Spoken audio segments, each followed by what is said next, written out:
Si le groupe Tati, qui fut naguère florissant, se retrouve dans cette situation, c'est qu'il y a eu des erreurs de gestion, sans aucun doute, mais aussi l'émergence de nouveaux types de commerce dans la confection grand public, à l'exemple de l'espagnol Zara ou du suédois H&M. Alix Bouillaguet, Jean-Paul Chausset. Une enseigne cède la place à une autre. C'était il y a 5 ans. Zara remplaçait Tati, rue de Rennes à Paris, le début des ennuis pour le groupe. Il se frotte de plein fouet à l'arrivée du discount, des marques à bas prix et des produits dans l'air du temps.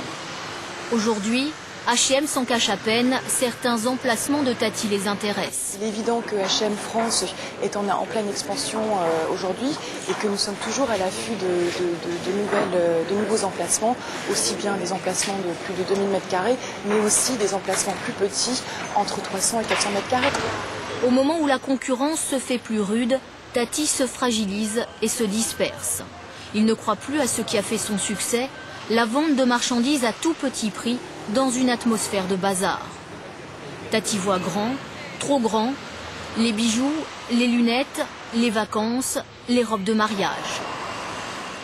Et puis c'est l'étranger, une dizaine de franchises est ouverte, dont une sur la très chic 5e avenue à New York. Alors, il y a d'abord eu cette première chose, c'est qu'il a voulu faire une marque, ce que j'appelle le syndrome de la tour de Babel. Il a voulu monter au ciel. Puis la deuxième chose, c'est que sa clientèle a trouvé aussi d'autres réponses en dehors du centre-ville. En France, Tati fait vivre 1200 personnes, des salariés désorientés qui ne comprennent pas pourquoi le groupe s'est éloigné de son concept alors que celui-ci était loin d'être condamné. Le marché automobile français ne se porte pas bien. Au mois d'août, il a enregistré par rapport à l'année dernière une baisse de plus de 15%. Les 7 premiers mois de l'année avaient indiqué la même pente descendante, malheureusement. David Boéry, Éric Delagneau. Après un été difficile, les clients sont de retour dans cette concession parisienne. Demande de renseignements et négociations serrées sur les prix. 23 050. Donc ça, c'est le prix de base. Ce client envisage de changer de véhicule, mais pour l'instant, rien ne presse. Ça rentre dans un budget global, donc il y a d'autres dépenses à côté qui sont prioritaires par rapport à celle-ci.